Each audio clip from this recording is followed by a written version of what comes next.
जय जय राम। सादर मन परम प्यारे राम, परम पूज्य गुरुजन, परम दिव्य आत्माएं और आप सबके मंगल आशीष लिए परमेश्वर कारण कृपा करके हमें अपने श्री चरणों में लेके आए हैं। उनका बारंबार धन्यवाद, अनंत अनंत अनंत बार धन्यवाद, अनंत बार धन्यवाद।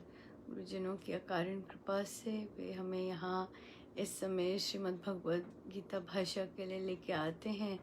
उनका बहुत बहुत बहुत बहुत धन्यवाद, बहुत ही बहुत धन्यवाद। हम हैं पृष्ठ 114 पर।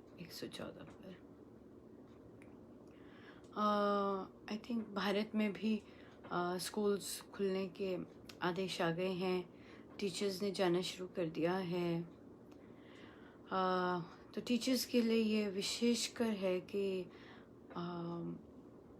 पूर्ण रूप से सावधानी बरतनी बहुत आवश्यक है। और बच्चे लाएंगे, जब बच्चे बाहर निकलेंगे, बच्चे लेके आते हैं वायरस, पर मास्क बहुत बहुत बहुत ज़रूरी है। और पेरेंट्स के लिए भी बच्चों को बताना कि मास्क बहुत बहुत ज़रूरी है पहनना, और बिना मास्क के नहीं। और क्लासरूम्स में भी हग्स और हाथ में लाना बिल्कुल नहीं, बिल्कुल बार बार बताते रहिएगा कि जगह पे ही बैठना है, वहाँ से नहीं एक्सपोजर, वहाँ से हिलना नहीं है। बड़े बच्चे थोड़ा कम मानते हैं, वो चिपकेंगे भी और साथ साथ खड़े होंगे भी, पर उन्हें बार बार बताना है कि वो घर जा रहे हैं। और घर में जब जाते हैं, बाहर से जाएंगे तो घर वालों को इफ़ेक्ट होगा, आएगा उन पर, उनके शरीर पर आएगा। अगर उनका इम्यून सिस्टम ठीक है, वे अपना बहुत अच्छा ध्यान रखते हैं तो ठीक रहेगा। नहीं तो बाहर, बच्चों के बाहर जाने से, एडल्ट्स के बाहर जाने से, जो घर में बुज़ुर्ग हैं उनको और जो छोटे बच्चे हैं उनको इफ़ेक्ट होगा, आएगा इफ़ेक्ट। सो इसलिए पूर्ण रूप से ज़रूर सेफ्टी मेजर्स लीजिएगा, ढीले चीज़ें मत कीजिएगा। ऐसा नहीं होता, ऐसा नहीं होता, ऐसा नहीं है, ऐसा नहीं है। ये चीज़ें सीरियस हैं, इसलिए पूर्ण रूप से सावधानी रखिएगा। स्पेशली जब टीचर्स जा रहे हैं उनको तब भी होगा एक्सपोजर, और जब बच्चे आएंगे तो टीचर्स को तब भी होगा एक्सपोजर। सो टीचर्स के लिए इतना आसान नहीं है, पर बच्चे जब आएंगे तो और ज़्यादा होगा। सो अपना मास्क का पूर्ण रूप से ध्यान रखिएगा। नोज़ के ऊपर होना चाहिए, नोज़ कवर्ड होना चाहिए। जो डेल्टा वेरिएंट है वो नाक में कॉलोनीज़ बनाता है। सो इसलिए बहुत इम्पोर्टेंट है कि प्रिकॉशंस लिए जाएं। तभी एक्सरसाइज, पानी पीना, ये चीज़ें बहुत बहुत बहुत इम्पोर्टेंट है। पर अफेक्ट दिखेगा, इसलिए घबराना नहीं है। प्रिकॉशंस लेने, जो हम कर सकते हैं वो करें। ये कर्तव्यों में आता है। कर्तव्य स्टार्ट हुए, 3रा अध्याय, राइट? तो कर्तव्यों में आएगा। सो पेज है 114। कर्तव्य कर्मों का त्याग। जो लोग कहा करते हैं उनका ये मत है कि जो भी क्रिया की जाती है उसका संस्कार कर्ता के अंतःकरण पर पड़ जाता है। वह संस्कार ही कर्मों का बंधन है। उसी से जन्म जन्मांतर होता रहता है। मोक्ष बंधन नाश से मिलता है। इसीलिए मोक्ष चाहने वाले को कर्म का छोड़ देना चाहिए, जिससे वह कर्म बंधन से बचा रहे। ये मत है। मत वर्ड मतलब अपनी सोच, अपने विचार, ये मत है। तो महाराज ने कहा ये मत के अनुसार। ये महाराज बहुत सुंदर प्रवचन पीयूष में हमें समझा रहे हैं। एक मत होता है और एक रियल धर्म होता है। मत अलग अलग लोगों के अपनी अपनी धारणाएं होती हैं। पर जो धर्म होता है वो एक्चुअल चीज़ होती है, वो बदलता नहीं है, कभी कभी नहीं बदलता। पर जो मत है उसको महाराज क्लैरिफाई कर रहे हैं यहाँ पर।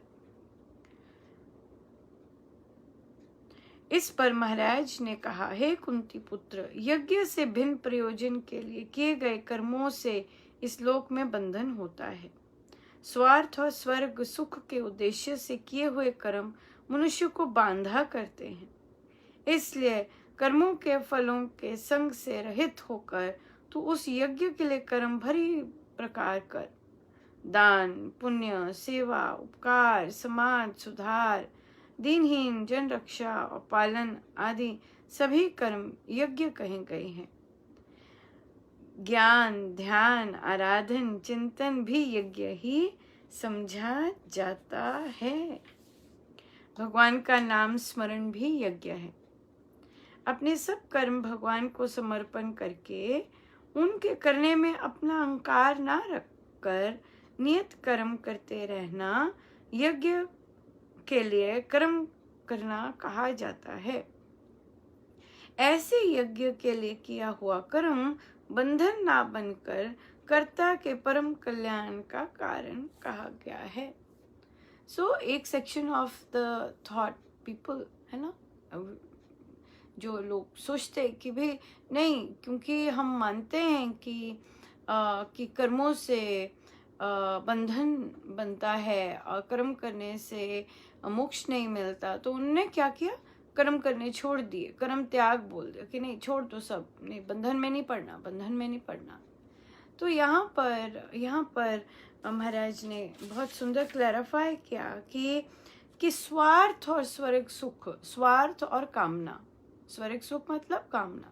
स्वार्थ मीन्स लोभ, लालच, है ना। बहुत सुंदर आज उठते महाराज ने बहुत सुंदर विचार दिया कि हर कोई बहुत सुंदर होता है, हर में बहुत चीज़ें बहुत प्यारी होती हैं, बहुत सुंदर गुण होते हैं, बट लोभ के कारण, सेल्फ इंटरेस्ट के कारण या किसी कामना के कारण उनमें गड़बड़ हो जाती है। उनमें किसी लोभ के कारण या स्वार्थ के कारण उनकी वृत्ति बदल जाती है, और वृत्ति बदलने से वो जो इतनी सुंदर सुंदर सुंदर जीवात्मा है वो लोप हो जाती है, इसलिए वो उसके जो गुण होते हैं वो छिप जाते हैं, और वही चीज़ें बाहर रहती हैं जो कि लोभ और स्वार्थ से प्रेरित होती है। ये चीज़ बहुत यही चीज़ हमें हमारी गुडनेस, हमारी काइंडनेस ये छिपा देती है। क्यों? लोभ और कामना, और ऑफ कोर्स अहंकार तो रहता ही। यहीं पे महाराज के स्वार्थ और कामना के उद्देश्य, स्वर्ग सुख, कामना, सुख चाहिए है ना, कामनाएं उद्देश्य से किए हुए मनुष्य को बांधा करते हैं। कर्मों के फलों के संग से रहित होकर, कर्मों के फल के संग से रहित, फल पे ही जाते हैं, अच्छा होगा कि नहीं, अच्छा होगा कि नहीं, कामना फल पे ही जाते हैं, मेरी सुनी जाएगी कि नहीं, मेरी मानी जाएगी कि नहीं, है ना। और उसके कारण लोभ, मेरी सुनी जाए, इसलिए लोभ। तो इनके फल जो होने, जो मर्जी हो, फल के जो संग है उसको छोड़कर जितना भी अगर हम काम अब करते हैं वो सब यज्ञ बन जाते हैं, है ना। जैसे दान, पुण्य, सेवा, उपकार, समाज सुधार, दीनहीन जन रक्षा, पालन।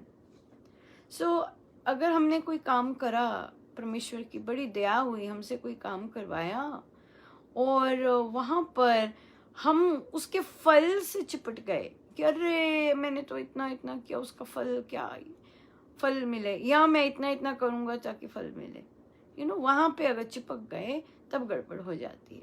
पर अगर हम फल पे जाते ही नहीं है और काम करने को ही इतना इंजॉय करते हैं, इतना बस करना है उसी लिए कर रहे होते हैं, उसमें बहुत आनंद आ रहा होता है, तो फिर क्या होता है कि और हमें फल की हमें ध्यान ही नहीं होता, तो वो यज्ञ बन जाता है।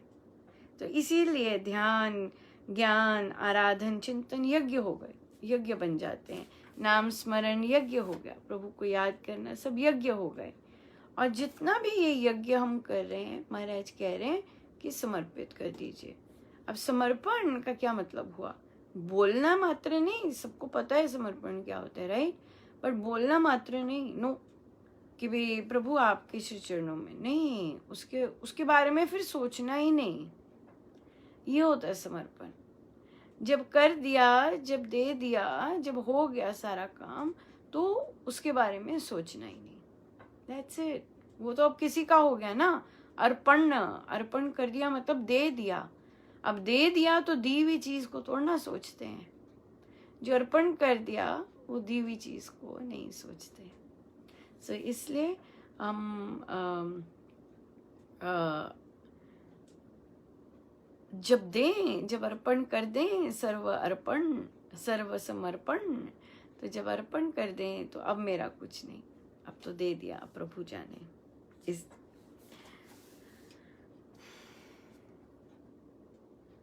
कर्मों का करना ईश्वरीय नियम है। इस पर भगवान ने कहा, पहले काल में यज्ञ के सहित प्रजाओं को उत्पन्न करके प्रजापति ने सबके ईश्वर ने कहा, तुम इस यज्ञ से बढ़ो, ये तुमको मन चाहा फल देने वाला है। ये यज्ञ तुम्हारी मनोवांछित कामनाएं पूरी करे। ये सारी सृष्टि आदान बलिदान के नियम से चल रही है। प्राणी जगत के जीवन का परस्पर बड़ा भारी संबंध है। यदि विचार की दृष्टि से देखा जाए तो यही प्रतीत होता है कि यह जगत एक महान यज्ञ का स्थान है। इसमें एक वस्तु दूसरी वस्तु के लिए बलिदान बन रही है। सूर्य अपनी किरणों से भूमि के कुंड में रात दिन अपने तेज की हवी डालता रहता है। आकाश आठों पहर तेज को लाकर पवन का विस्तार करके और वर्षा के धृत धारा सींच कर पृथ्वी सहित सब प्राणियों की पालना करता रहता है। भूमि वनस्पति वर्ग को अपनी देह दान करके पालती है। वनस्पतियां अपने प्राणों सहित शरीरों को अर्पण करके जलचर, स्थलचर और खेचर प्राणियों का पालन करती हैं। इस स्वाभाविक नियम में यज्ञ हो रहा है। इसी प्रकार एक मनुष्य दूसरे के आश्रित है। परिवार, जन समाज, देश और जाति भी बलिदान के बल पर निर्भर करते हैं। स्वार्थ को त्याग कर परहित में तत्पर होना ये ईश्वर कृत नियम है। ईश्वर का आशीर्वाद है कि हे मनुष्यों, तुम यज्ञ से ही फूलते फलते रहो। बहुत भारी है, बहुत ज़्यादा। और इसमें यही है कि एक दूसरे के पर हम निर्भर हैं, राइट? एक दूसरे के अकेले ऐसा नहीं है। चाहे पृथ्वी की कोई भी चीज़, चाहे धरती की कोई भी चीज़, हम निर्भर हैं। चाहे हम पेड़ों पर निर्भर हैं, चाहे हम बाकी जितनी भी चीज़ें एक दूसरे पर निर्भर हैं। तो महाराज कहते हैं फलेंगे फूलेंगे कैसे? एक दूसरे से मिल बांध कर, कोई त्याग कर इस तरह से फलेंगे फूलेंगे। आशीर्वाद दिया है। तो सृष्टि में अपना नियम चल रहा है। नियम से कर्म होते जा रहे हैं। नॉर्मल नेचुरल चीज़ है। सबका देना ये नेचुरल चीज़ है। हमारी भी नेचुरल चीज़ देना है। पर हम अपनी नेचुरल चीज़ को जब दबा दें तो फिर गड़बड़ होती है। हम ही दबा सकते हैं, प्रकृति नहीं दबा सकती। प्रकृति भी देती जाती है, वो दबा नहीं सकती, वो नेचुरली उसमें रह रही है। बट मानव जो है वो दबाता है। वो अपनी नेचुरल जो चीज़ है, उसकी नेचुरल गुडनेस, नेचुरल सेवा, नेचुरल हेल्प करना, नेचुरल काइंडनेस, ये सब चीज़ें दबा देता है अपनी। And as a result of which हम उसी कंडीशन में आ जाते हैं जिस कंडीशन में हैं। और अगर हम उस कंडीशन में नहीं रहना चाहते तो नेचुरल रहें। देने का स्वभाव, लोभ और कामना ये गड़बड़ करती हैं, बहुत गड़बड़ करेंगी। इसलिए अगर हम ये चीज़ छोड़ देते हैं तो फिर जब हम स्वाभाविक उससे हेल्प करते हैं, संवेदन होते हैं दूसरे के प्रति, तो फिर हम बिल्कुल प्रकृति जैसे हो जाते हैं। तो ये है हमारा कर्तव्य का। महाराज कह रहे हैं नेचुरल ही हम ऐसे हैं, देने वाले एक दूसरे के लिए देने वाले। बट वहाँ हम चॉइसेस मेक कर देते हैं, नेचुरल नहीं रहते, बस सब अर्पण। सो आइए हम सीधे होके बैठे, अपने प्रभु अपने गुरुजनों के श्री चरणों में बारंबार नमन, अनंत बार नमन।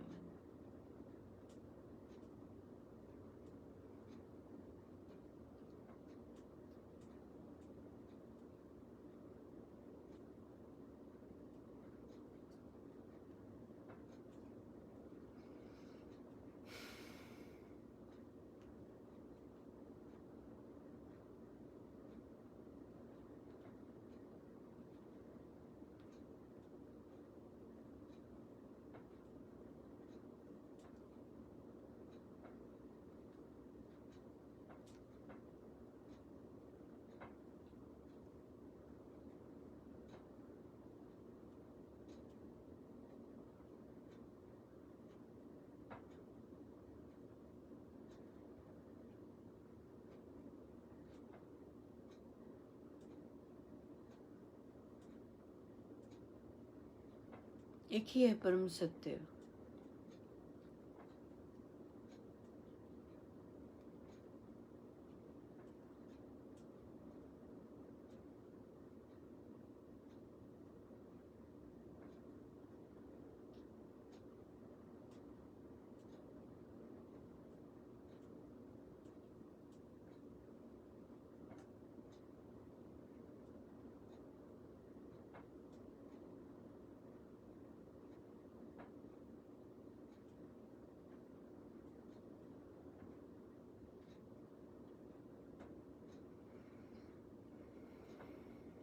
जितना भी दौड़ धूप, जितना भी भाग दौड़, जितनी भी एक्टिविटी, पर परमेश्वर में उसे स्थिरता मिलती है। जितनी देर हो सके हम बैठे रहें, सब प्रभु का, उन्हीं के श्री श्री चरण। जय जय राम।